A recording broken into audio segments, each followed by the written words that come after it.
Everyone, welcome to the RSIS panel webinar on Europe in the Indo-Pacific, the Middle Power Patchwork, or a Common European Strategy. Thank you very much for joining us. I'm Galgamon Pitaktorongkit. I'm a deputy head of the Center for Multilateralism Study at RSIS. I will be chairing this session. So this webinar is being held against a backdrop of rapidly changing geopolitical and economic dynamics. On the economic front, the EU is the world's largest trading bloc and the top trading partner for many Indo-Pacific economies. Also, European nations depend largely on maritime traffic and are invested in the stability of its sea routes in the region. Just to give you some figure, 90% of the world trade is seaborne, and 40% of this amount goes through the Strait of Malacca. As far as security is concerned, the Indo-Pacific region has several flashpoints, namely the Korean Peninsula and the South China Sea. And this is the reason why the regional stability is very crucial to the European nations and their interests. So I think you understand by now that this is not surprising to learn that in recent years, the geostrategic concept of Indo-Pacific has been rapidly gaining traction in Europe as European nations realize that a more proactive approach or policy towards the region is no longer a matter of choice, but a necessity. Against this backdrop, this webinar is catered for you to learn more about the Indo-Pacific policies of the European countries. And I'm very honored to introduce to you four distinguished experts. So the first one is Dr. Eric Fréquin. He is the adjunct fellow at French Research Institute on Contemporary Southeast Asia in Bangkok. Dr. Eric will introduce France's Indo-Pacific strategy. Our second speaker is Dr. Frederick Clinton, a visiting research fellow at RSIS, and he will discuss Germany's Indo-Pacific policies. Our third speaker is Dr. Ian Story, senior fellow at the Institute of Southeast Asian Studies in Singapore, and he will present the UK perspective. And last but not least, Mr. Christian Rieck, assistant professor and chair of war studies at the University of Potsdam in Germany, will talk about the EU perspective regarding the Indo-Pacific. So each speaker will talk for 10 minutes, and this will be followed by a Q&A session. You can submit your questions in the Q&A box, and I will select and read your question to our speakers, who will answer your questions. And if you have specific questions for any specific speakers, please indicate that as well. Otherwise, I will ask your question to all speakers. Without further ado, I would like to give the floor to Dr. Eric for his presentation. Dr. Eric, please, the floor is yours. Thank you very much. Let me try to share the slide first.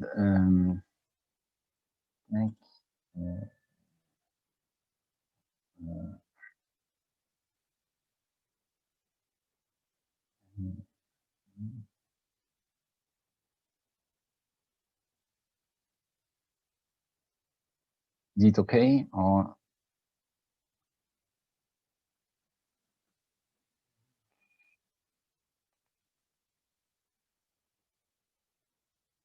Is it okay like that? No. Yes, we can see your slide. Thank you. No, thank you very much. And thank you very much for this kind invitation. And first of all, of course, the usual disclaimer because of the topic, just to remind that these opinions are only my own, except maybe the starting point, because I wanted to start with this counterintuitive view suggested by a senior fellow from India. I was asking him about, the possible most relevant partner for India, Australia, Japan, etc. And then he told me, Eric, why don't you mention France? You should mention France. It was something like, don't be shy.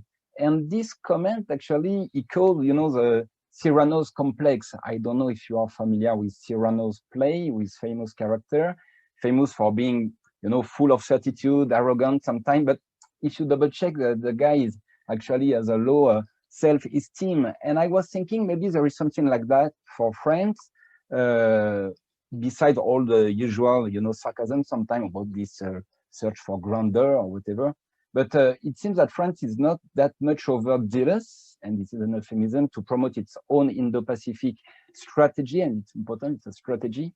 And it's not overzealous. Also, it's little known that France actually ticks all the boxes, and even if you cannot advertise it, but it ticks all the boxes, and precisely, let's see now all the boxes, the pillars of this Indo-Pacific strategy. The first one is, of course, the legitimacy to be an Indo-Pacific actor. Let's say that France is something like, I mean, ontologically speaking, a proper Indo-Pacific country.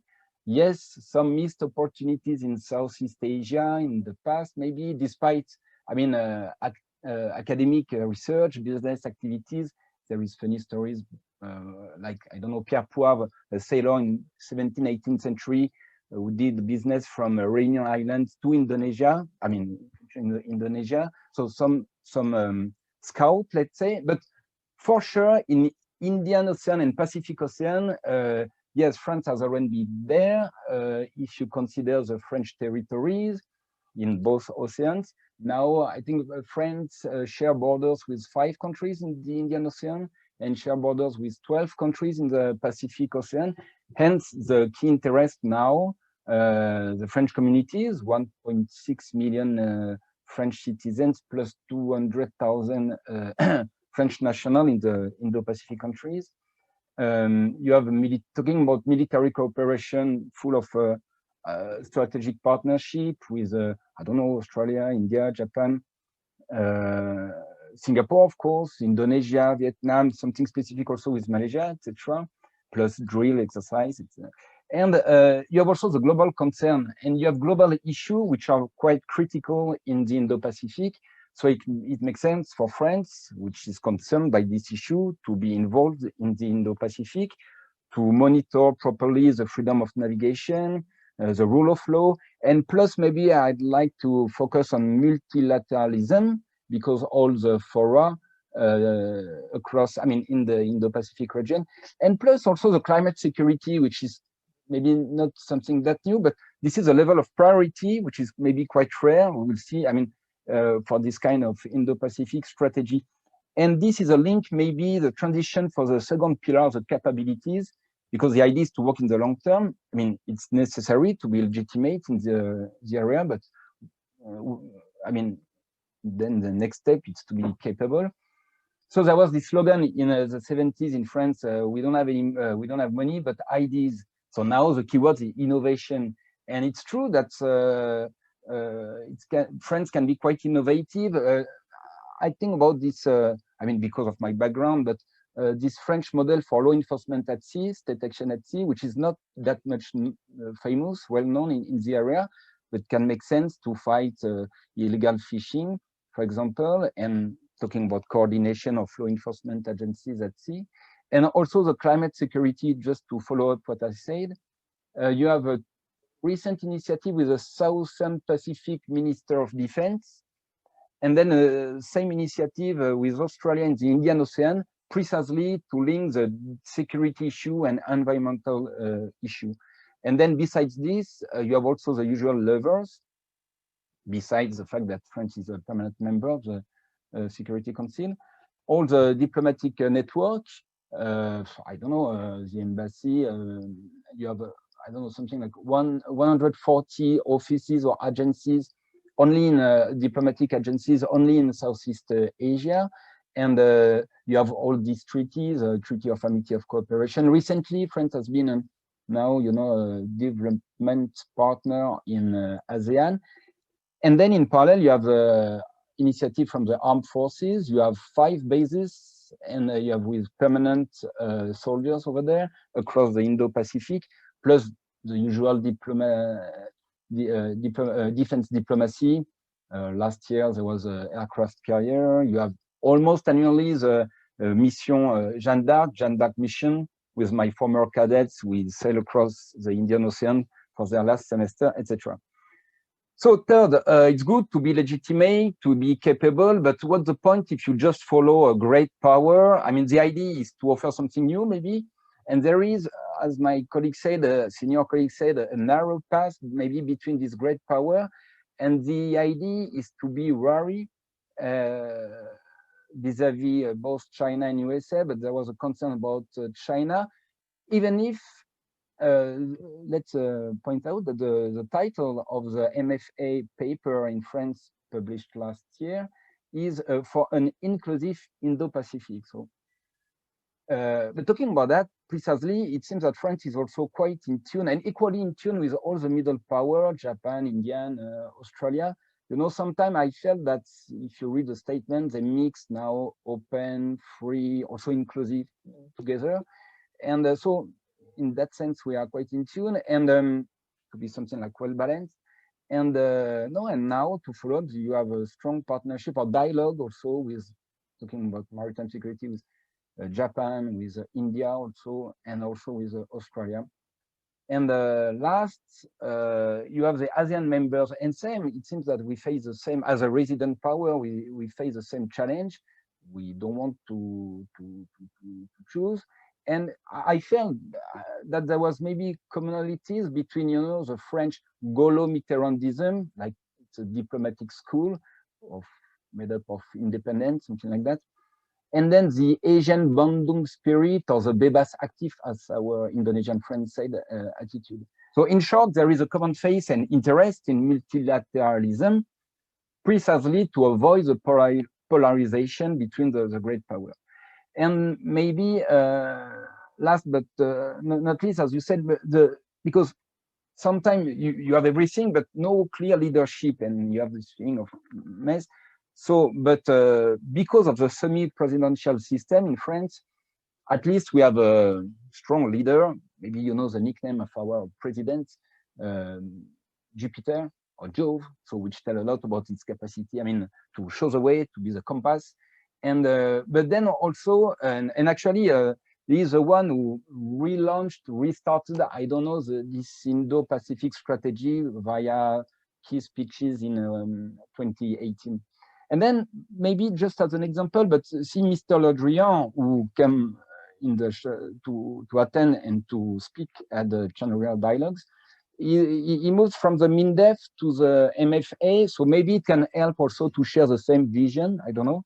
And but for sure, the appointment of the new ambassador for Indo-Pacific recently certainly will help wrap up and to put together everything, and maybe to get something more consistent. So just as I said, I think I need 10 minutes. I don't know, but last slide anyway. So maybe the tricky part is starting only just now, because it's good, it's easy to have a list of catalog of arguments, of priorities or what, but now let's proceed. So, and for that, some questions still pending. France has been present in track 1, track 1.5 meetings, but what about the track 2 meetings, the academic sphere, the think tanks, to connect with the grassroots actors via grants and stuff like that? Also, we know the ASEAN way. Can it work together with, you know, the French interest in not interference, but let's say R2P, human rights, NGOs, you know, the French doctors, etc. Don't know, but I think yes, it can. But we'll talk about that later, maybe with Europe. And no, of course, there is an issue because France is busy as well in Africa. Busy or stuck, I don't know, but busy in Africa, busy also in Middle East. And so can France afford to have this kind of new strategy? But I think, as I said, there is already an existing network with defense attaché, liaison officers, and embassies. So I think it's good, possible. So that's why I think it's a good momentum now to proceed, because of the key issue in South China Sea, in the Gulf as well. We don't mention so much Russia, but let's see what's Russia in the future. And because all the offensive diplomacies in the region see all the visits in the last 2 months, so let's join the concert. And maybe just some possible avenues to cooperate, just to keep in mind, as I said, the maritime security, the state action at sea, because illegal fishing can be, there is a risk of securitization, so better to fight properly against this illegal fishing. On talking about diplomacy, I think no chance for France to be like the fifth beetle, to join the Quad, because maybe too much exclusive. Even the Malabar exercise started today, I think. But maybe as a fourth musketeer, maybe together with New Delhi, Jakarta, and Canberra, some paper by friend and colleague earlier this year or last year, I think. And also you saw the trilateral dialogue with France, Canberra, and New Delhi to follow up the idea of Paris, Canberra, New Delhi axis by Macron. So we'll see. And I know we'll talk about Europe later, but just to keep in mind also the E3 group, like now with Jan and Frederick, I mean, working in Iran and recently in South China Sea. So it's something to keep in mind. So this is just food for thought to see why France and how France can contribute in the Indo-Pacific, and what France can, I don't know, suggest. I mean, that's what Clemenceau said with some different words a century ago before visiting France, but this is the idea. Thank you very much for your attention, despite my thick accent, but which makes sense talking about France today. Yeah. Yeah, thank you very much, Dr. Eric, for giving us an overview of what the French Indo-Pacific strategy is and what are ways that it could be developed further. So let us now turn to our next speaker, Dr. Frederick Clinton, please. Hi, thanks, Karen. Unfortunately, I do not have a PowerPoint, so you will have to bear with my face. Poor you, I apologize for that. It seems to be the most obvious thing to talk about the German Indo-Pacific guidelines. They've been released lately, and I would like to use this presentation really as a bit of, I guess, my own personal FAQ section here as regarding this topic. Questions I've been asked many times in the past couple of months. I would like to answer, pose and answer myself, and then hope to stimulate the discussion with this as well. Perhaps I can preempt some of this as well, and some of the questions. I would also clarify why I've called my presentation here "Old Wine in New Bottles" or "Old Stuff on New Paper," if you want. I'm critical, but I'm also very positive. So let's start with question number one, which is, why is it called guidelines and not strategy? To be honest, I've been asked this question actually more than all other questions, and I don't quite understand it. I mean, not even the Americans call their free and open Indo-Pacific a strategy. They call it actually a vision, I think. But as for the German perspective, we really have two main reasons, I guess. One is that strategy sounds a bit militaristic, and Germans have a rather complicated relationship with their own military and with everything that sounds a bit militaristic. So guidelines just sounds a bit more, I guess, a bit less harmful, a bit more harmless. Second, we are very modest out of necessity, really. A strategy needs really two components. It needs a clear strategic objective, and it needs the means to achieve this objective. And to be frank, Germany has neither. And that's okay. We are at very best a middle power. At the very best, a regional middle power. In military terms, we are lower middle power, and in economic terms, perhaps an upper middle power. And that's okay. But that's the reason why we shouldn't call it really a strategy and come out with great strategic goals. The second question is, why does Germany need an Indo-Pacific strategy or guidelines? And from my perspective, there are really three reasons. One is the very obvious, the economic relevance of this region. In Germany as a trading nation, as an economic powerhouse, has obvious economic interests in this region. Second, Germany is a big proponent of the rules-based order, and hence indirectly supporting the free and open Indo-Pacific fits our interest in this region very well, particularly smooth functioning of multilateralism here in this region, but also the integrity of international law, which is quite critical for all small and middle powers. And this is really a function of point number one of our economic interest here. And the third, it's the most important one, although I believe German officials would be rather hesitant to admit it, but it is that we had a lot of external pressures from our partners. And if you look through the German history, especially after the Cold War, you see a lot that Germany moves things abroad, especially when it comes to the military, only on external pressure. And this is very much the same here. Germany was always quite correctly seen as trying to bounce our economy off China and get rich together with China while keeping a relatively low profile on other more complicated things.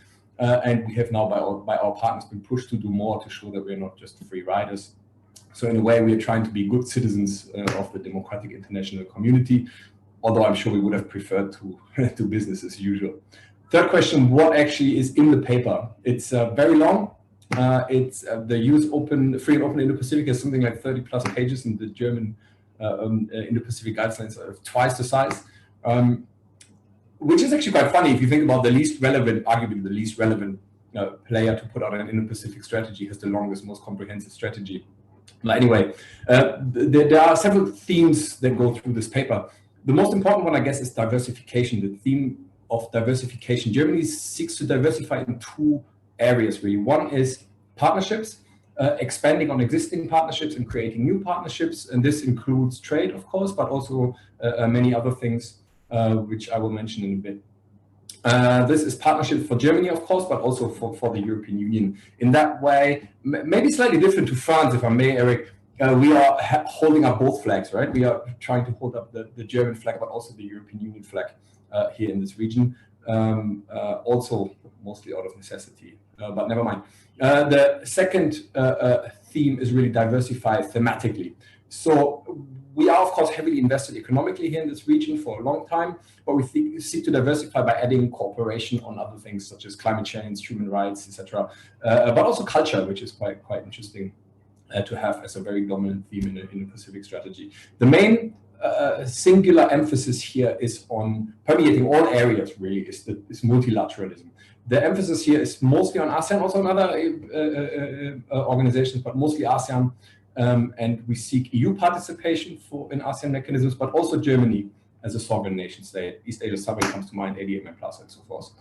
I must say, as a little side note, I'm a bit embarrassed by our Ministry of Foreign Affairs here, or by our foreign minister. He puts up an approach to ASEAN, which I believe is based on a fundamental misunderstanding of ASEAN. And this is really something I have always criticized with the European Union approach as well. It is a bit of a patronizing approach. And ASEAN is indirectly, actually in the paper, compared to NATO and the European Union, and then diagnosed as insufficient, which is probably shows that there is a fundamental misunderstanding of ASEAN's value, of ASEAN's raison d'etre, and of ASEAN's abilities and actually desires. So the minister calls ASEAN a promising initiative, right? I'm pretty sure Heiko Maas would never call the European Union a promising initiative, and never mind. Finally, I want to mention that the paper is very clear about the fact that it seeks to be a paper in its own right, yes, but also a blueprint for an eventual European Union approach. So Germany really hopes to get France on board as the only two EU states to have produced a paper on the Indo-Pacific yet, a white paper, if you want to call it, and then put them forward for consideration at the European Union. For that, it mustn't be too controversial, it mustn't be too ambitious, but I think the German paper fulfills these criteria, and then we can produce perhaps a EU perspective on this. But I will leave this to our final speaker, who speaks on the EU, and spare you my opinion on the European Union here on that front. I think the most remarkable part about the German paper is really the broad range, the diversity of topics, while other comparable Indo-Pacific strategies really focus much on security. Germany has a very broad range of topics, but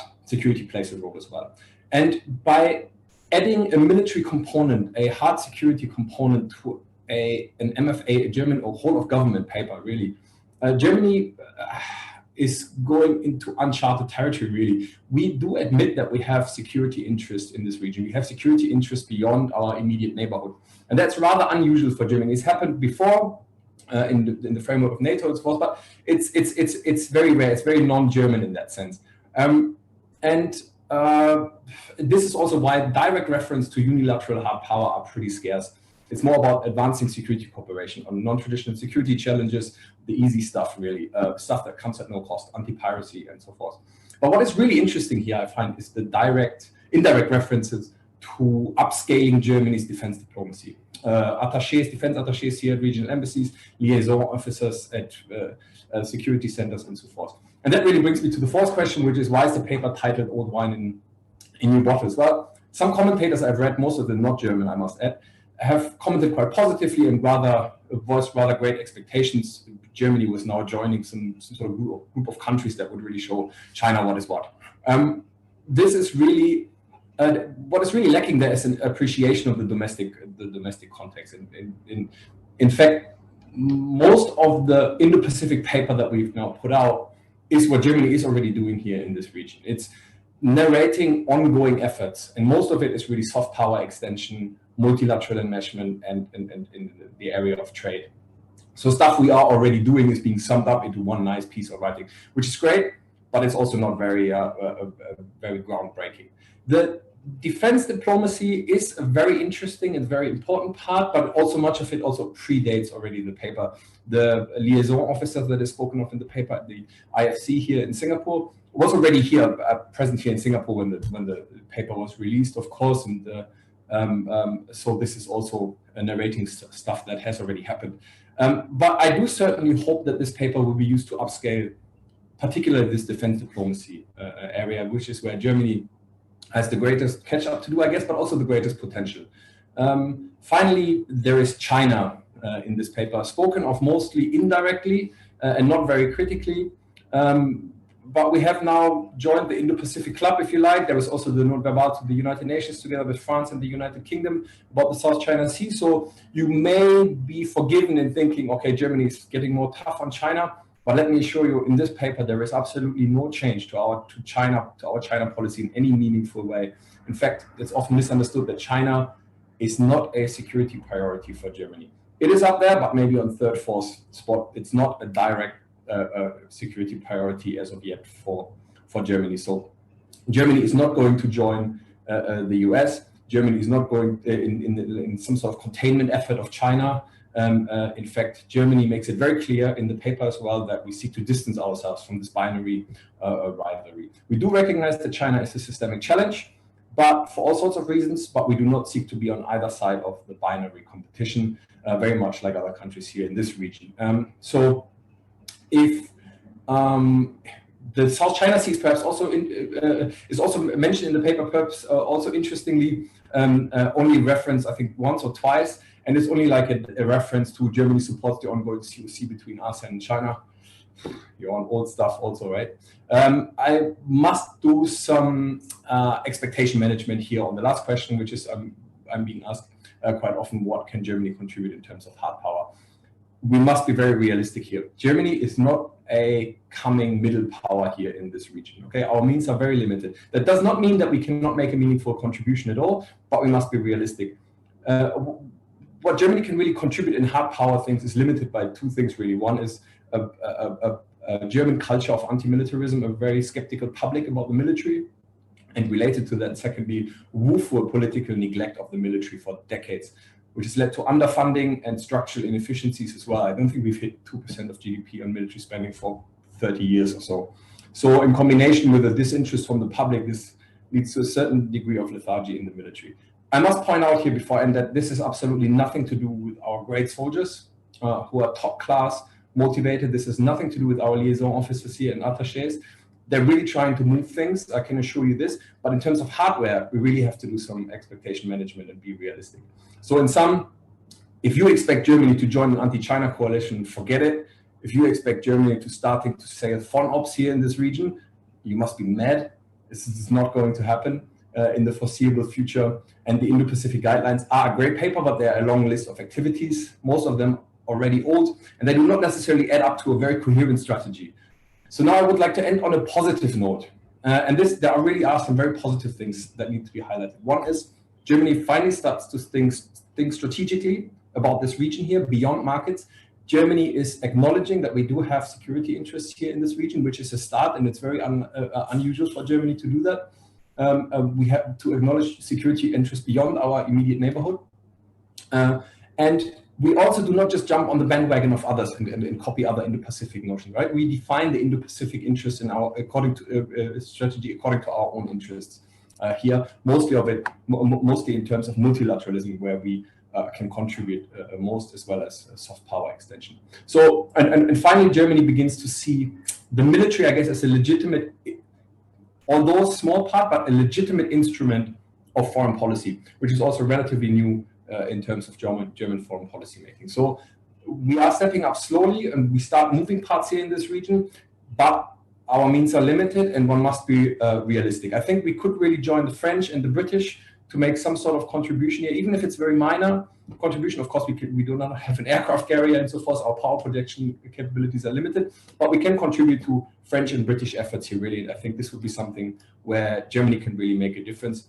And lastly, perhaps, Eric mentioned track 1.5 and track 2 representation here in this region, and what applies to France applies even more so to Germany. We are very underrepresented here, and I think this is an area also where Germany can step up. And then everything else, I probably have already gone beyond my 10 minutes, so sorry about that, Karen. I leave the rest for the Q&A. Thank you. Thank you very much. Thank you very much, Fred, for a very detailed presentation on Germany Indo-Pacific guideline, and thank you for telling us the reasons behind the careful selection of the word guideline instead of strategy, which also reflects Germany's role in the international system. And thank you again for all the details of telling us and teasing out and try and emphasize to us that it's actually the guidelines actually largely reflect Germany's security interest in the region, which is very rare occasion, as you said. Thank you. And let us turn to our third speaker, Dr. Ian, please. Thank you, Karen, and thank you to RSIS for giving me this opportunity to speak at this very timely and interesting webinar. An obvious starting point when talking about the UK is that Britain formally left the European Union on the 31st of January this year, and the transition period will end on the 31st of December, before which the two sides hope to agree on a new relationship, including a trade deal. After the June 2016 referendum, the ruling Conservative Party unveiled its vision of a post-Brexit Britain using the slogan Global Britain. That vision identifies three centers of global economic activity and political influence: the US, the European Union, and the Indo-Pacific region.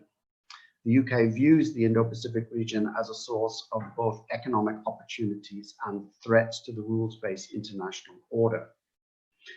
The UK's interests in the region can be roughly divided into three areas: economic, political, and defense and security, and I'll address each of these briefly in turn. So firstly, economic interests. Well, Britain is obviously keen to grow its trade and investment links with the region by joining existing multilateral trade pacts and negotiating bilateral free trade agreements. In September, the UK signed its first major post-Brexit trade agreement with the world's third largest economy, Japan. A trade deal with the world's second largest economy, China, is much more problematic, though due mainly to political reasons.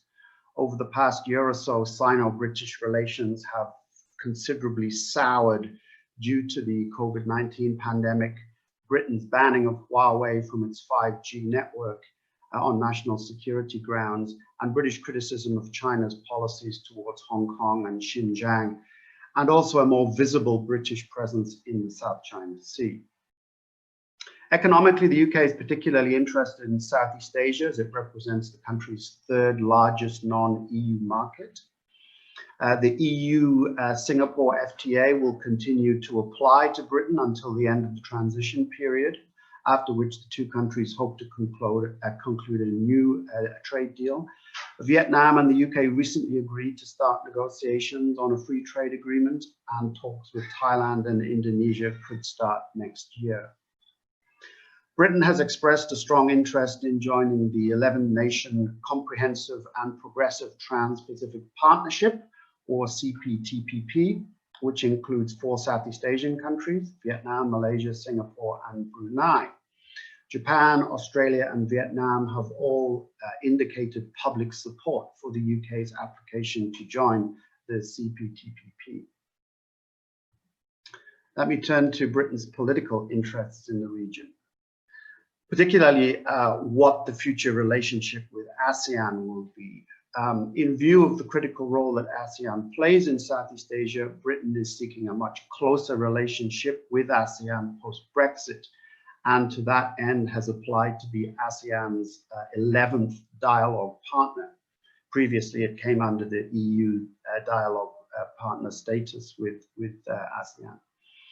Although there's been a moratorium on new dialogue partners since 1999, the UK has argued that its application should not be viewed as a new application, but as a transition from the previous arrangement with the EU's dialogue partnership with the ASEAN. While there's recognition within ASEAN, the UK already has substantive ties with Southeast Asia, there is no consensus yet on how to treat Britain's application. Instead, as I understand it, ASEAN has decided to review all its international relationships, and the next chair, Brunei, is preparing a concept paper on this. So it looks like the UK's application may have to wait for a while yet. In the meantime, in June of this year, Britain established a mission to ASEAN headed by an ambassador. I believe that is one of only 2 non-dialogue partner missions with ASEAN. The other one, I think, is Norway. The UK has also applied for observer status to 2 of the ASEAN Defence Ministers Meeting Plus working groups. Also, as I understand it, there's been that application has received general support by the ASEAN members themselves, but some of the Plus partners have voiced opposition, so that issue has still to be worked out.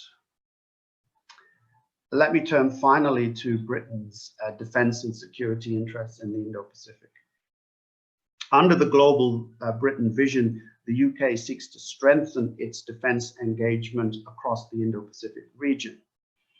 Among all European countries, the UK has the most extensive security interests in Southeast Asia already. It's part of the 5-power defence arrangements, which links the UK with Australia, New Zealand, Malaysia, and Singapore. Britain maintains a naval logistic facility in Singapore in support of the FPDA and stations a Gurkha battalion in Brunei. Britain is the 4th largest supplier of defence equipment to the region, and military officers from Southeast Asian militaries regularly attend training and educational courses in the UK. Over the past 3 years, the Royal Navy has sent 5 warships to Asia. That's the highest number since 2013. All of which sailed through the South China Sea in support of freedom of navigation rights. One of them, HMS Albion, even conducted a US-style freedom of navigation operation through the Paracel Islands in August 2018, much to China's annoyance. The UK views freedom of navigation as one of the central pillars of the rules-based international order and believes that freedom of navigation is under threat in the South China Sea. Senior UK officials have spoken of establishing a persistent military presence in the Indo-Pacific. Persistent meaning long-term, though perhaps not necessarily permanent. What that persistent presence will look like has yet to be decided or announced. There's been a lot of speculation about the Royal Navy's aspirations to forward deploy a warship to the region, perhaps a frigate, a destroyer, or even some press reports have suggested an aircraft carrier strike group. Various locations have been suggested for that persistent presence, including Singapore, Brunei, Australia, and even India. Though it appears that the Royal Navy is very interested in Japan and forging a closer defense partnership with Japan. There are compelling reasons for that, including the presence of an American military naval base at Yokosuka and Sasebo, as well as a way to strengthen interoperability among the UK, the US, and Japanese navies, all of which operate or will soon operate, in the case of Japan, the F-35B fighter aircraft. There are, of course, significant hurdles to a persistent naval presence in Japan or in other countries as well, including high costs. The UK is currently facing its worst economic crisis for 300 years due to the pandemic. There are logistical issues and whether public opinion and the Japanese government would support a British presence there. At any rate, it seems increasingly likely that the UK will deploy an aircraft carrier strike group led by HMS Queen Elizabeth to Asia in the second half of 2021 on a 5 or 6 month deployment that will take in Southeast Asia, the South China Sea, and possibly Japan as well. Unlike Germany, the UK has not published a strategy or guidelines, as we just heard, for the Indo-Pacific, though we should have a much clearer idea of how Britain defines its interests and sees its role in the region when the government publishes its integrated security, defense, and foreign policy review, either later this year or early next year. And on that note, I'll end my presentation. Thank you very much, Ian, for giving us some ideas about what the UK is thinking in terms of as far as Indo-Pacific region is concerned. And thank you for pointing out that the UK has been a familiar face in the region, which is reflected by its military engagement with many countries in the region. So, and last but not least, I would like to turn to to Mr. Christian for his presentation. Thank you. Yes, thank you. Thank you, RSIS, for inviting me, talking from Germany in the early morning. But this is a fascinating topic. And the question I'm trying to answer is the one that you've put in the title of this webinar, being Europe and the Indo-Pacific middle power patchwork or common European strategy, right? Despite what we call the geopolitical commission, right, there's a renewed ambition for the EU to become a geopolitical actor. The EU has not produced a strategy yet, question mark, right? And I'd say, well, the answer here hinges on, and this is going to be my main argument, hinges on the power distribution within the EU, between member states and the EU institutions. And this is what I call the hybridity of the EU, or the hybrid nature of the EU, right? It is part a community of nations, of states, of member states, and it is partly a community of peoples, right? So it has a supranational and an intergovernmental level, right? Sorry if this is too basic for some of you, but I think this is the key to understanding the EU's behavior in the Indo-Pacific as in other theaters around the world. Let me switch to the presentation.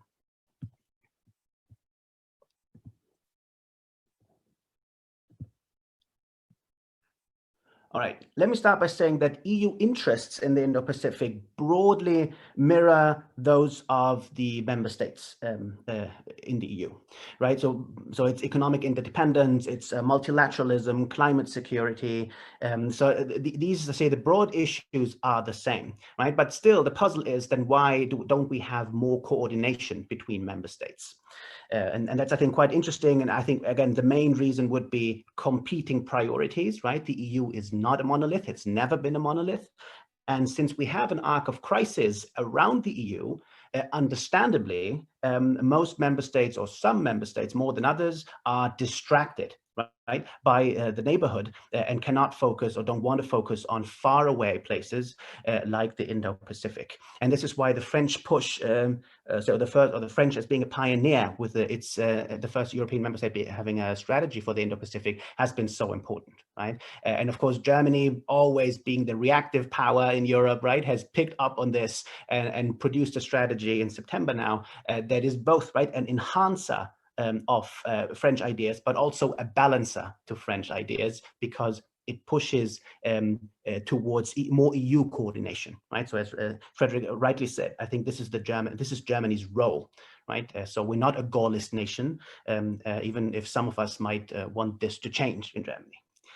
All right, so towards a common EU approach. No, this is the question, and let me run through the slides quickly.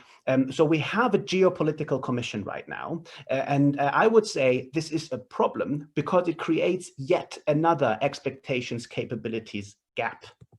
This is Josep Borrell, Mr. GASP, as he's called, or say the High Representative, and also now a Vice President of the Commission. So he would be something like the Foreign Minister of the EU.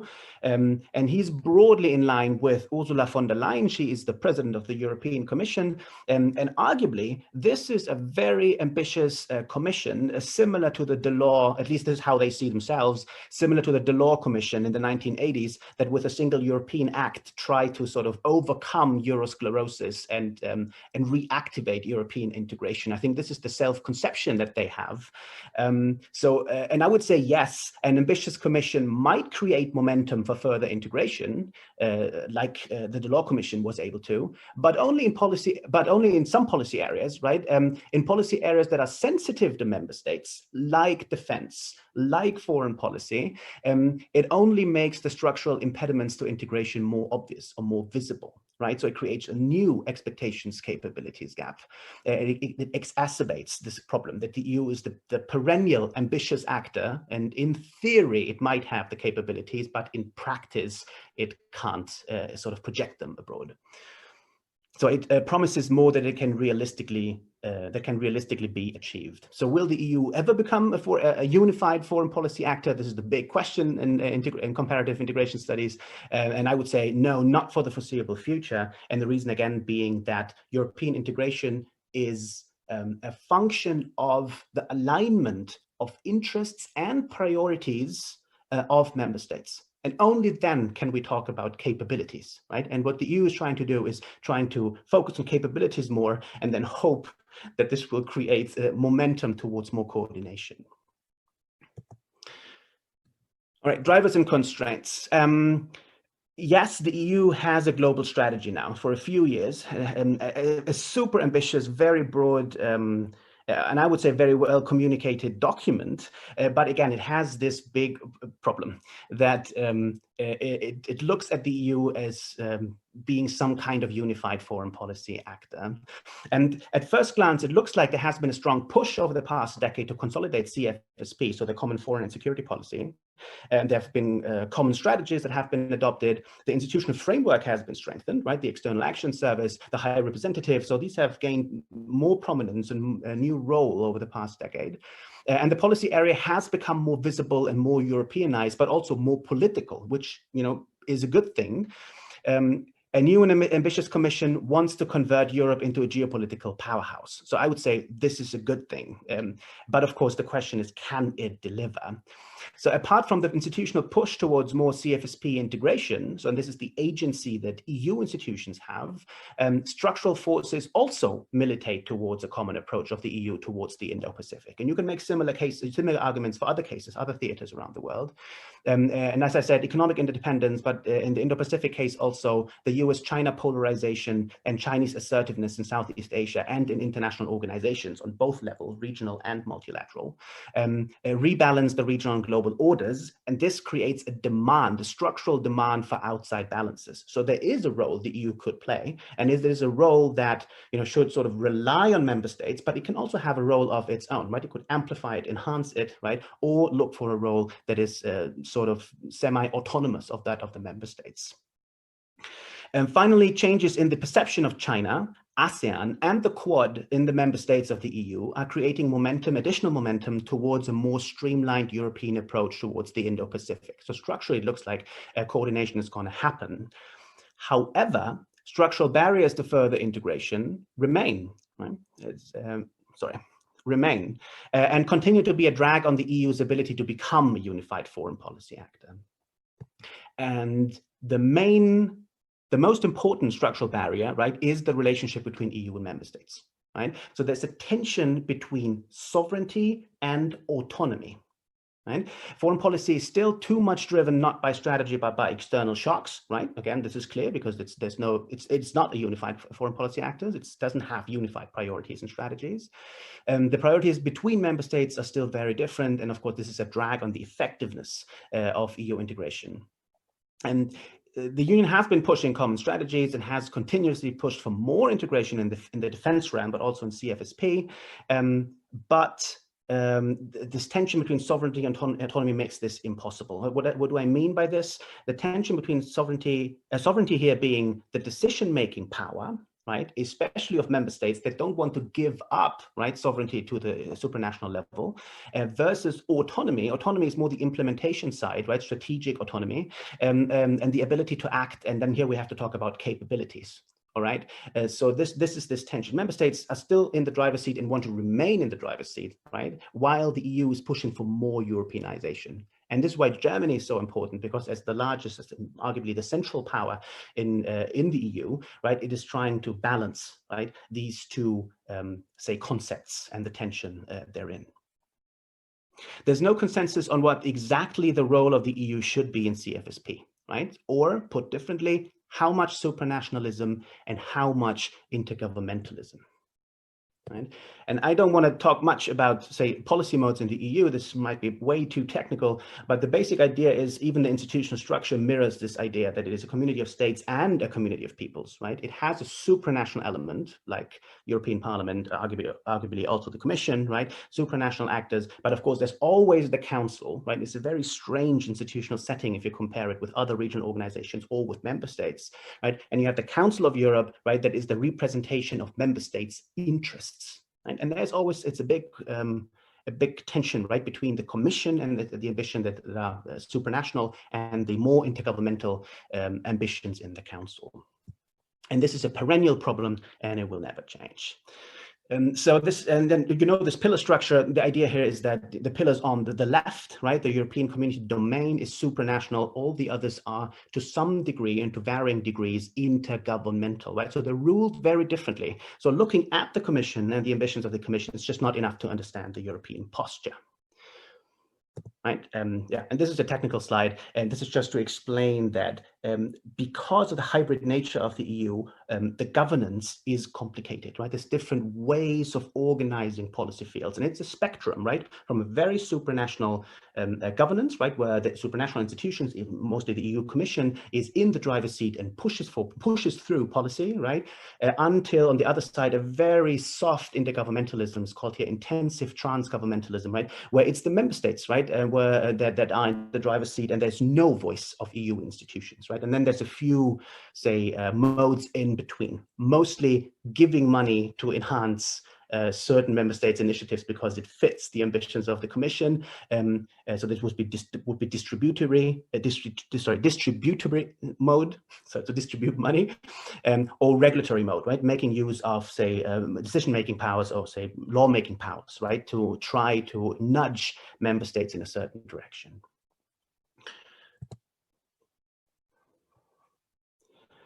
All right, so just very briefly, I think this is probably something for the Q&A. The policy area I've worked most on recently is European defense. And since we talk about power projection capabilities, right, I think we have to talk about defense at least to some degree. I totally understand the EU is a civilian power, right? So its main contribution to the Indo-Pacific strategy or Indo-Pacific policy of Europe probably might be, say, climate security, multilateralism, and also maybe helping to fund the regional security architecture, right? But when we talk about the thing that are most dear to the Commission, right? So this would be concrete capabilities that can be projected abroad, and we have to talk about European defense at least for a few minutes. And so, of course, and this is the next problem, right? There's a tension between NATO and the EU. We all know this, right? The main actor in European defense is not the EU, right? It is NATO. So then the question, of course, arises, what is the role of tension between sovereignty and autonomy, right? Because most member states trust NATO more. And then since 2007, we've had this instrument. We've had the EU battle groups, right? But they've never been, right? So this is a really complicated system of trying member states and giving them more responsibility and also increasing interoperability between member states, but they've never been used. And again, because the priorities are so different between member states, right? Not even in the African theater, a battle group has ever been really used, right? So all the EU missions are not battle group missions. And then there has been this this big and I think fascinating development since 2017, the comprehensive defense package, right? The European Defense Fund now has more money than before. It has a much more activist role, right? And then there's the coordinated annual review on defense card, right? So now there's more transparency. Member states have to trust each other more to see how well do their defense capabilities actually work. And then there's PESCO, the Permanent Structured Cooperation, right, where the EU, through money and regulation and facilitation, tries to bring member states together, right, together in concrete integration projects, right? So weapon systems, capabilities. So I think this is fantastic, right? But it's a long-term project. And as I like to say, the crises in the world don't wait for European integration.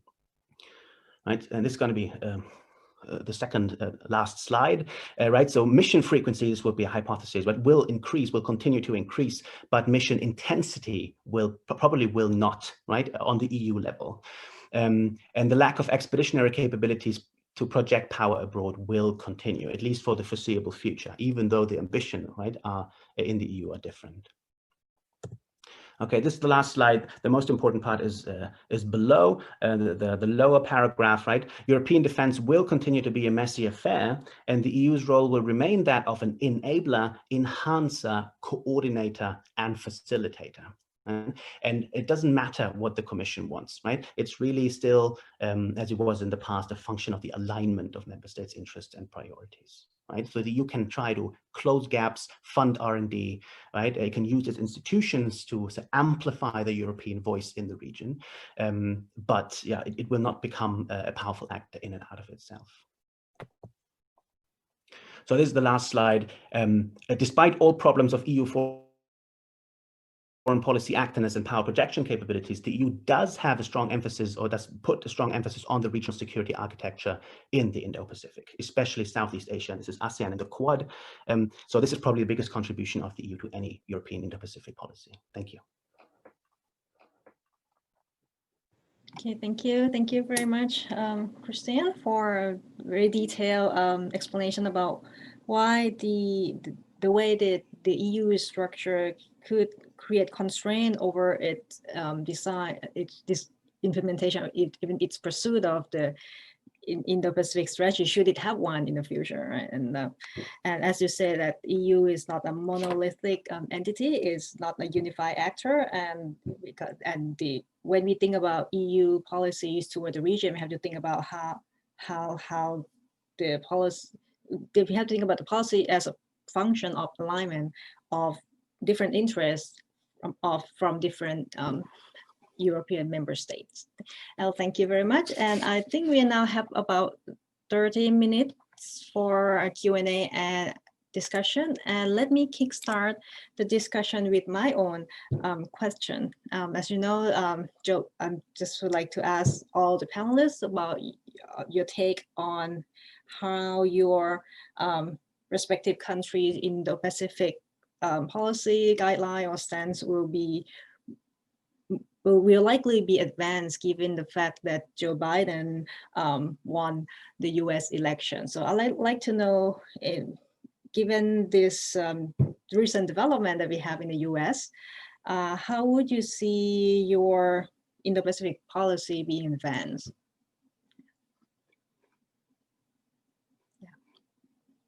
So could I ask maybe Dr. Eric to start? Okay. Could you unmute your microphone as well? Thank you. Yeah, sorry. No, thank you very much for the question. So I don't know, because we have to see, depending on the staff, which will work with him later, and we have to differentiate the impact for Indo-Pacific in general or our respective strategy. Maybe with Biden, we can have one more component on the economic aspect, you know, because of the TPP previously with Obama, and then after with Trump, no more. So maybe there could be a focus on it later. But so far, I think for France, no big change.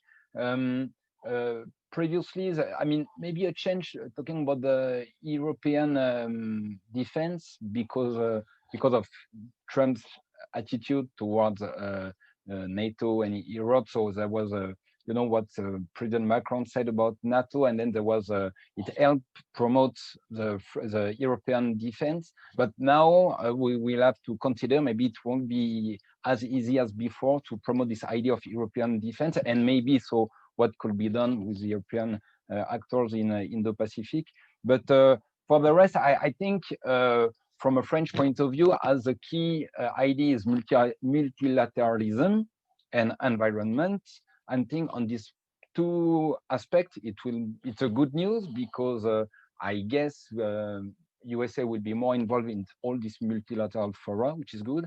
And then talking about COP21 and everything on climate security, I think USA can be back. As I said, we have all these initiatives, so I think well, that's good news. But I don't want to be too long, so we are 4 of us. So. May I invite Dr. Frederick to jump in? And thank you. So I must say, in general, I don't really expect that much change, to be quite honest. I mean, it's probably no secret to say that in Germany, people were rather happy with the outcome of the election. Trump has been very, very critical of Germany and the European Union. And I think we're all quite happy that that this may now come to an end, or at least be moderated. What I don't think is going to change is the US policy on China. I think we all know that there's pretty much bipartisan consensus on a tough stance on China. And I think this is going to stay. In particular with the Quad, perhaps even trade war. What is going to be interesting is how, or to what extent, a new Biden administration is going to change their approach towards what Eric just said, multilateralism and also climate change, which is something that really it's really high on Germany's priority list. And if it would even be interesting to see if a Joe Biden administration would possibly rethink their approach towards TPP and other such arrangements, right? So that would be quite interesting. And if this is the case, then I'm sure there will be a lot of avenues. So the Quad and hard balancing pillar will remain the same from the US, and this will remain untouched by Germany. I'm pretty certain of it. But if there is a second pillar to be opened once again, which is multilateralism on things like climate change, but also trade, then I'm sure Germany would be very happy with this, and we would seek participation as much as we can, because this is also an area where we can really contribute and where we can really show the Americans something that we always want, which is that we are willing and able and interested in contributing beyond just the military, where our means are relatively limited. Thank you, Fred. Dr. Ian, would you like to have a word? Yeah, it's a good question. I tend to agree with the other speakers. I don't think a Biden administration is going to fundamentally change the UK-US relationship. There's been a lot of press speculation about the personal dynamics between Biden and Prime Minister Johnson, whether they'll get along as well as Johnson and Trump, if indeed they did get along that closely. But I think, the UK-US relationship is so deep and all-embracing and based on history and culture and shared values and interests that it transcends personalities. As Fred mentioned, it'll be interesting to see what the Biden administration's approach to the CPTPP will be. I suspect it won't apply to join, because multilateral free trade agreements seem to be, they're not favored by either party in the US these days. That won't affect Britain's application to join. The US has welcomed Britain's presence missions in the South China Sea, and I don't think that's going to change either. We may see a change in tone in US-China relations, but I think fundamentally it will, the rivalry between the two countries will continue to accelerate, and that the US will welcome Britain's participation in Asian security. Thank you. And Christian, would you like to say something? Yeah, I mean, I broadly agree with the other speakers, but from the EU's perspective, I think the Biden administration means a big shift, a big change from the Trump administration, mainly in style right? And that's not unimportant, right? Even if we say the basic relationship between between a certain member state and the US will not change, but the difference in tone and in style is important, right? Bringing back we talk about concrete projects, right? Bringing back the US into the WHO, into the Paris Climate Accord, or unblocking the WTO, right? This is something that American leadership can bring about, and this would broadly say be welcomed by the Commission, at least, probably also by all member states. The EU doesn't see China as a strategic threat, right? It sees China still as a strategic partner, albeit not a like-minded partner, right? So I think there's a big difference to the US, say, understanding, right? Europe doesn't want to be part of that polarization, but as the other speakers have said, this is not going to change with the Biden administration. And then, of course, we'll have less, say, combative rhetoric from the American president against the EU, right? And this will help the EU's voice in international fora. Thank you very much. I'd like to turn to the questions from the audience. So the first question is from Dr. Alan Chong. This question is for Eric. So he asked, if France already has a presence in the Indo-Pacific through a fleeting naval presence, has the Quai d'Orsay considered seeking separate dialogue status with ASEAN? It seems that France can work with ASEAN on SLOC security. So how do you respond to this question? Thank you, Alan. Happy to see him around. And so I don't know if I answered the question, but I didn't mention that France was knocking on the door of the ADMM plus, actually, and it took a long time. And it seems that 2+ countries are blocking, the way to work together with the ADMM plus. The idea was at least maybe to attend and to work together with working group. So far, I think no change, and we are not part of it. So how should I say, faute de mieux? Still we have this. The ambassador in Indonesia is also the ambassador to ASEAN, which is quite new, recent, and a good way to work together.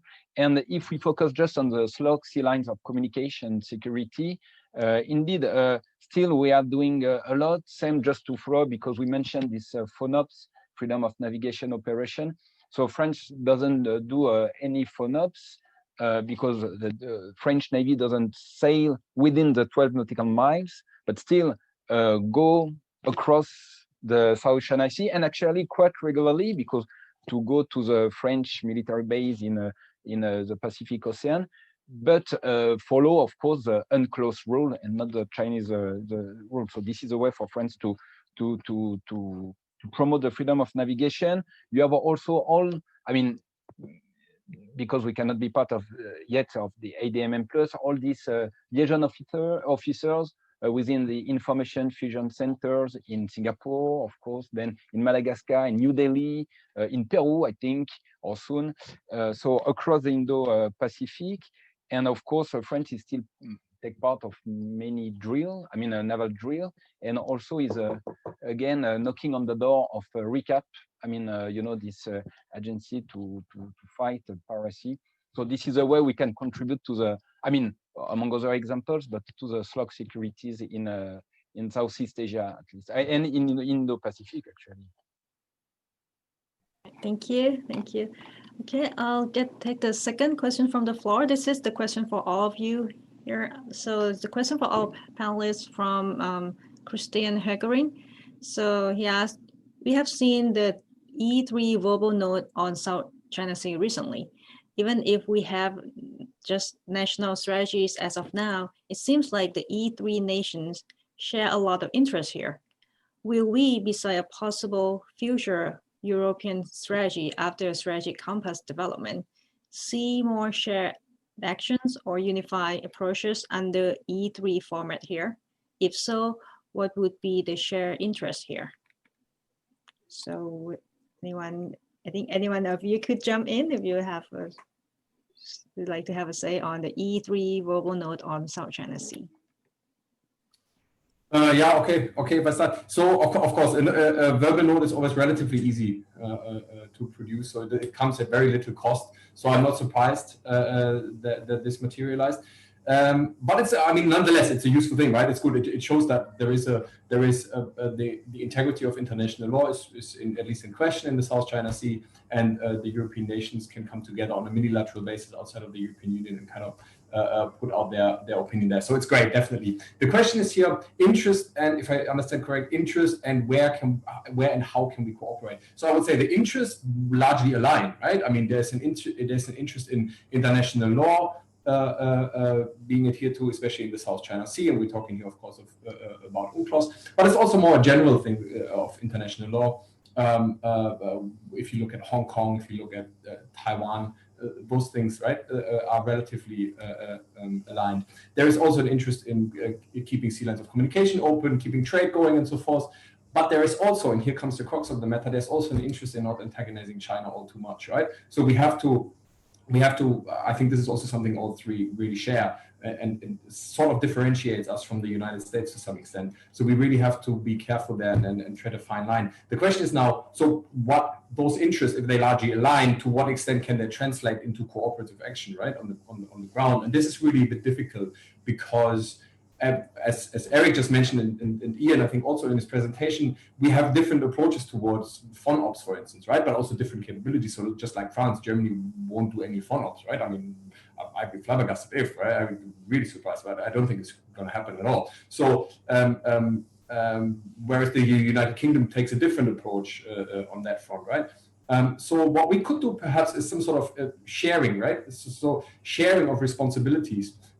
Each does what they can do best, right? So our interest, for instance, would be in supporting action on climate change, non-traditional security in that sense, right, in the environmental space, and also pushing multilateralism, whereas others do more of the military lifting. But we do support, of course, right? One could imagine a German frigate sailing alongside French and British flottillas, for example, right? So generally we have interest aligned. There's definitely no doubt about it. How we can translate this into ground will probably be some sort of sharing agreement, if ever, right? But I think a European Union paper, give or take a European Union paper, I think E3 cooperation is really the most beneficial for all of us. I would imagine. Never mind Brexit, of course. If I may, I mean, Jan first, please. Oh, okay. I mean, I agree with Fred. There is shared interest there. Although I would say it's interesting that it took these European countries 4 years to endorse the Arbitral Tribunal ruling, and only after the US and Australia had endorsed it as well. If you remember, at the time the ruling was issued in July 2016, attempts by the EU to issue a communique calling on both parties to abide by the ruling were scuppered by several EU members who with close economic ties to China. And that, of course, was very disappointing and shows the limitations of the EU acting in the South China Sea. I think in terms of concrete action, what they can do is European countries can continue to raise the importance of freedom of navigation with China in both bilateral and multilateral settings. And we are likely to see, however you want to put this, EU or NATO warships working alongside other EU NATO countries in the South China Sea. It's quite likely, for instance, that when the Queen Elizabeth sails through the South China Sea next year, that she will be joined by a European NATO ally warship, possibly Dutch, possibly another country, might be France, might be Germany. So acting together and working together in that area is probably the way to go. Okay. Eric. Yes, Eric.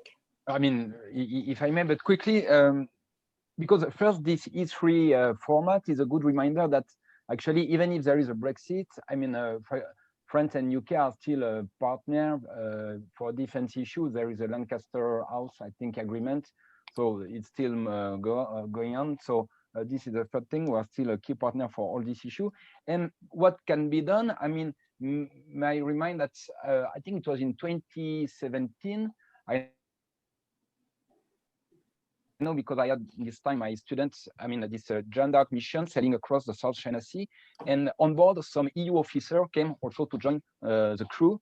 So you had something like EU officers all together on a warship sailing across the South China Sea, and this was just after a speech by Mr. Le Drian in Shanghai Dialogue, maybe I think 2016, quite tough as well, to say Europe can play a part, I mean, to promote and to freedom of navigation. So that's what can be done. And besides that, also, I mean, every year there are some German cadets and also a liaison officer at the French Naval Academy. So EU is also, I mean, we are used to work together already. Anyone else would like to? Just briefly, maybe on the EU, from the EU perspective, I think these examples are great. They show that the EU only works as an enhancer, right? So the capabilities lie with member states. And of course, when we talk about the international organizations, the EU has a voice of its own, right? And there it's important that interests of the Commission and member states align, right? Multilateralism, freedom of navigation, economic interdependence.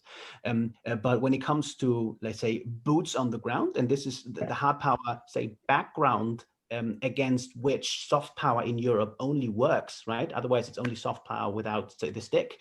Then we can see that this is the role the EU should play. And the more, say, the E3 have a common vision for the Indo-Pacific, then the more they can convince the Commission or say the EU, right, to amplify their interests in the region. And that doesn't matter if Brexit or not, no Brexit, right? It doesn't matter. So as long as it's the three most important European military actors, right? But for Germany, I would say, I think it's intellectually lazy, right, to say, well, you know, like we have this problem with our history, and this is why we shouldn't invest in capabilities, right? So I think the case should be the other way around, right? If it's France and the UK who want to put the boots on the ground where it's important, right, then Germany should more than just send a frigate, right? It should sort of reinvent its defense industry and its defense capabilities. Okay, all right, thank you. And okay, let me turn to more questions from the ground. This question is from Melissa. It's for all speakers here. So she asked, one of the France's main line of action in Indo-Pacific is promoting environmental security. What are the other European countries or the EU perception of this concept? And more broadly, what are the prospects for cooperation on environmental issues in the Indo-Pacific? So it's about environmental security, cooperation on environmental issues. Anyone would like to respond? Yeah, if I may, Karen, please, can I start here? Because sure, please.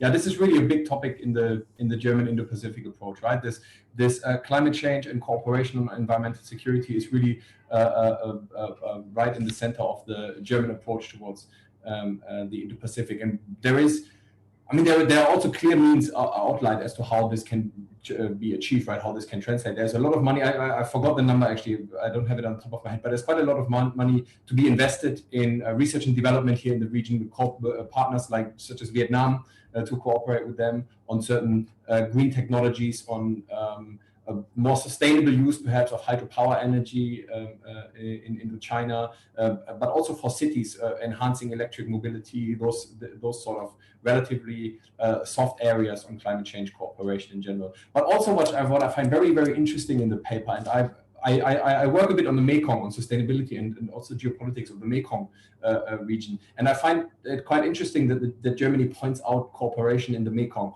This is something that has become more and more present. The United States have now also upscaled their investment in the Mekong by, with this new US Mekong partnership. And Germany really could have jumped on this bandwagon there, but they don't. They really go on the MRC, right? The Mekong River Commission, which is more of an indigenous organization by certain ASEAN states for river management. And Germany really wants to support this MRC process much more than it wants to promote either the American investment here in the region or the Chinese, right? So let's really not get on to this binary, let's not get into this binary rivalry, but let's try to support some more indigenous approaches, such as the Mekong River Commission. And I think this is also something where Germany really can make a difference, and where Germany also can show their value added here to the region. And of course, there are always some people who deny the importance of climate change, but I and obviously the people in the German government do not belong to that group. So I think this is really a valuable contribution here in terms of soft security. Thank you, Fred. Anyone else would like to respond to this question before I move on? Okay, then we just let's move on to the next question by John Bradford, and it seems like he's asking this question to Ian and Eric. So he asked, why do you think the UK has centered its revived security posture in the Indo-Pacific on a renewed partnership with Japan, whereas France seems to be seeking to do so without a primary nation-state security partner in the region? So Eric and Ian, would you like to respond to this? I think Eric should start as a courtesy, as it's about France. No, but I think it's more for Ian. But what I can say that no, because it's about the UK, the choice of UK. But no, talking about France again, we can rely on all these territories. As said, we have Réunion Islands based in Abu Dhabi, based in Djibouti. We have Nouméa, we have New Caledonia, and French Polynesia as well.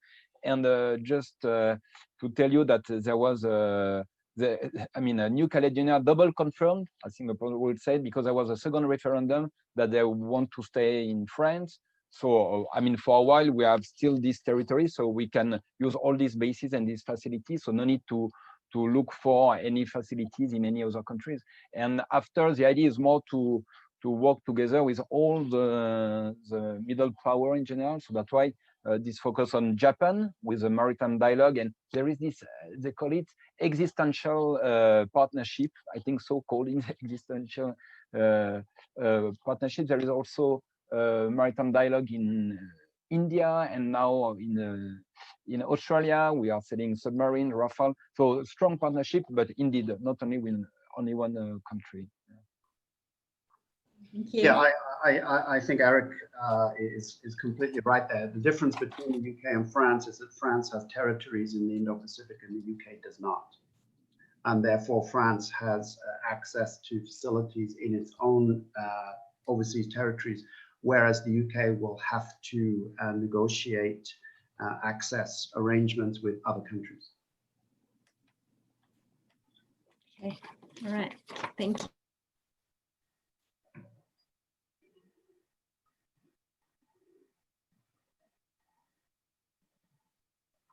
Sorry, I just mute myself. Yeah, let us go. Thank you very much for your insight, and let us go quickly to the next question from the floor. And there are many questions, so I have decided to extend this session by 10 minutes to, and we try to cover as many questions from the floor as we can. So, okay, so the next question, I think, is to all panelists. So the next question is about ASEAN.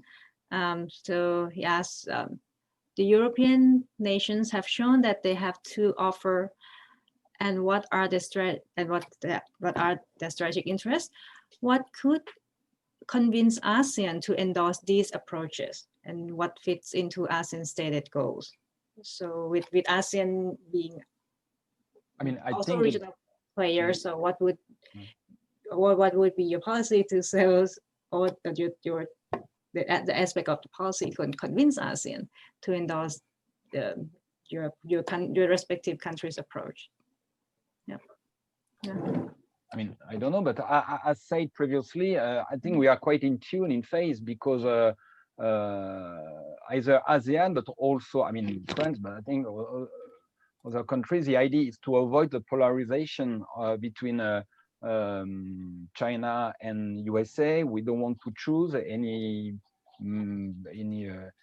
big power, great power. So I think that's why we are perfectly in tune, and hence the idea to work together. Besides, as I mentioned, the background is there. Talking about this Gaulo-Mitterrandism in France, but Bandung spirit, etc. So I think it fits quite well to work together. So for the French perspective, I think for European as well, because we know that there is this ambition for Europe to be a geopolitical actor, as we said just before. So I think there is everything is around there to work well. Okay, thank you. Okay, anyone ever likes to respond to the questions? Well, I guess it depends on I guess it depends a bit on what what he means by endorsing, right? So, acknowledging different Indo-Pacific papers. I'm sure I don't exactly know what good would that do, to be honest. What is ASEAN's interest, or rather, what is the common interest of all the ASEAN states is probably to try to avoid this polarization, right? So if there was something like the Quad, so really something that is seen as a hard power balancer against China, that is something, of course, ASEAN would not want to get involved in, right? So, but the things that are put out specifically in the German paper, what I'm speaking for here, is something, of course, ASEAN can endorse, right? It's strengthening the multilateral architecture. This sits right up ASEAN's alley, right? Because ASEAN is the multilateral architecture in this region, really.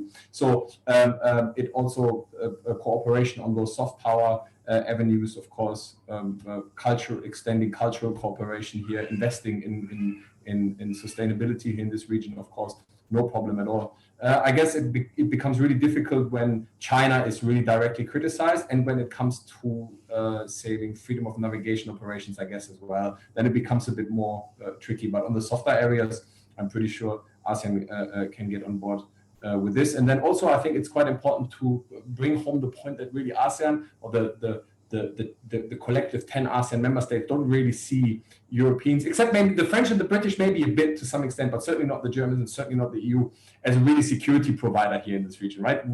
The European Union, of course not, and Germany also to some, also not. We are not seen as security actors here. We are economically very relevant, and we are very important donors, right? The European Union is the greatest donor to the ASEAN integration project, and Germany is the largest bilateral donor of all the EU countries, by the way, to ASEAN, right? So the money, well, thank you very much. I mean, that's very welcome here in this region, of course. And if Germany wants to invest in sub-regional organizations such as the Mekong River Commission, of course, why not, right? Or further capacity building for ASEAN, of course. Show me the money, right? That's always very welcome here. But when it comes to hard security, especially when China is involved, that's a bit sensitive. Yes, I think this answers the last question in the list as well, right? By Marianne Perrondoise. She asks whether the region is waiting for the EU, right? And I think it's just the answer that Frederick just gave, right? It's the softer the policy area, right? So the less antagonistic, the less problematic, the less tension the EU sort of brings into the region, the better. If it sort of enhances, facilitates, coordinates with money, that's also fine, right? But I think what the region doesn't want the EU to become, say, a complication for an already tense neighborhood. Okay, all right, thank you. And then I'd like to go to the next question. I think I'll pick the question by Mirel. This is a question for all. It's about the German, French, Dutch paper, which was tabled to the council on October 12th. So she said it's too early to know the reaction of different member states regarding the paper, and but it showed that things are moving very fast inside the EU, and I think she'd like to know your take on this proposal. Maybe this question, yeah. It doesn't surprise me that things are moving very quickly, because Germany has made it very, very clear that they're going to use their presidency now of the European Union to push exactly this issue, right? To put on the paper. It came a bit late, to be honest, for my liking, into the presidency. It's only until the end of this year rotating, but it came, and now the Germans are really trying to push this, right, together with France. And usually, in my experience, when Germany and France agree on something and really want to push something up the EU agenda, it doesn't necessarily materialize, but it usually moves, especially if others are on board, and especially if something is worded so, let's say, uncontroversially as it is in the German paper. Let's see what Christian has to say to this, but it doesn't surprise me that it moves quickly. I broadly agree with you, right? So it has to be France and Germany together, only on the same side, on the same page, right? There's hope of changing anything on the EU level. But having said that, I mean, it's not just COVID, it's so many competing priorities, right? Member states in the Central Eastern Europe, right, have different geopolitical priorities than, say, France or Spain or Italy. So usually, it's France and Germany speaking the same language, but then also being willing to pony up the money, right? So that the EU can sort of deal with competing priorities at the same time, right? Taking away priorities or working against the interests of smaller member states will never work, no matter how important China is. Maybe just one last word, sorry, if there's going to be an EU strategy, yes, right? It's only a matter of time until the EU comes up with an EU strategy. I think that's absolutely clear, but as I've tried to say in my talk, right, the question is, will it change anything on the ground? And I think the responsibility there will continue to lie on the member states. Okay, all right, thank you. And I think we have two questions about the Quad. So maybe I'll ask them together. So the question by Bachelier, how do you see the link that France, UK, Germany should or should not have with the Quad with regard to their respective strategy in the Indo-Pacific? And it would be great if you can answer another question on the Quad as well, which is if EU countries want to forge strong economic ties with the Quad, there must be a strong political backing. How will the EU countries manage the political economic tensions? So, yes, so anyone could jump in if you like to have a word about this. Well, okay, I'll start. The Quad consists of 4 Indo-Pacific democracies: US, Australia, India, and Japan. These are all resident powers in the Indo-Pacific. In the case of the UK, it is not. As I mentioned, the UK does not have any territories in the Indo-Pacific.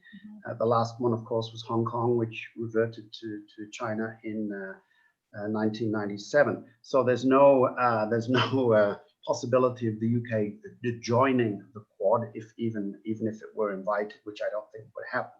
I think there are, of course, opportunities for the Royal Navy and perhaps other branches of Britain's military to exercise with countries in the Quad, either all 4 of them together, or as more likely, individually or in groups of 2 or 3. I think that is what the UK's involvement with the Quad will be. Okay. Thank you. Sorry, can I also just quickly jump in on the Quad? Yeah, please. Leave the Quad alone. Leave the Quad alone. The Quad is good as it is, right? The Quad should really not be extended any further, and the Europeans should really try to stay out of the Quad, because for several reasons we create actually more problems by joining some sort of Quad or Quad Plus mechanism than we would actually solve, right? The Quad is really mostly a hard balancing pillar against China. Of course, they would never communicate it directly like this, but this is what it is.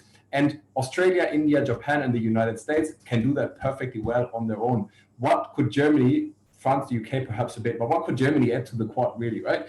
We would just create more problems. I think our cooperation with those individual nations part of the Quad is already relatively strong, right? I mean, especially on the economic front and economic engagement with the Quad. Well, we do have strong economic relations with all 4 countries there, right? So leave the Quad as it is, and also do not refer to the Quad from the German diplomats, into the German diplomats perhaps. Do not refer to the Quad and Germany joining the Quad or any of those ideas. Leave the Quad alone. Okay, all right, thank you. Anyone else would like to jump in? No, but just to say, indeed, there is no clear definition of the Quad, or it evolves through the years. And even the countries which are part of the Quad, something, I don't know if they are that much at ease. So indeed, no reason and to join it. But as Jan states, the middle way could be exercise like the Malabar exercises we saw indeed through the years again, that different members, different partners, etc. So I don't know how it will evolve in the future. So something to keep in mind, maybe. Okay, all right, thank you. I think I'll ask the last question before we wrap up this webinar. Just the I'd like to ask, there's a question about China, which all of you have alluded to during your presentation. So I'd like to direct your attention to the question posed by Henry Chan. So he asked, China rail connection to Europe enjoys a phenomenal growth in the last few years, and it is on the way to hit 1 million container in the year or in the next year or 2022. This experimental route of using Arctic route is expected to re-accelerate after the COVID-19. So the decarbonization of the global economy might diminish the importance of South China Sea, sea lane to Europe and North Asia maritime power. Will these change affect the European countries' attitude toward their willingness to commit resources to South China Sea? I can start that. I can start with the short answer, which is no. A longer answer is Henry is referring to the longer navigational seasons along the Northern Sea route caused by melting ice. Now, traffic is up along the Northern Sea route, but it's mainly destinational traffic. That is to say, it is between Russian ports. Interoceanic traffic from the Atlantic to the Pacific is tiny compared with the Suez Straits of Malacca route. This year, several major container shipping companies said that they won't use the Northern Sea route for environmental reasons. So at best, the Northern Sea route might complement the Suez-Malacca route, but it certainly won't eclipse it. And therefore, the sea lanes in the South China Sea will remain vital arteries of world trade. Okay. Yes, thank you. And anyone else would like to? I fully agree with Jan, and there is this work by Frederick Clinton from Quebec in Canada, and good to know as well. And indeed, I agree. And maybe just before we leave soon, I don't know, Christian can confirm, I'm not so sure, but maybe because we are talking about European Union and indeed China, I think there was something new when European countries define China as a systemic rival, which means not an enemy but just a rival. So it's something new and quite important. I mean, to see European countries together, which are uninhibited. I don't know how should I say, but to have this kind of frank and firm dialogue with China. Okay, thank you very much. I think we are running out of time, so I would like to wrap up this session by thanking all the panelists for their very insightful presentation and discussion, and thanking all of you, the audience, for staying until the end. And I hope you enjoy the webinar, and we hope to see you next time. Right, have a good day. Thank you. Thank you.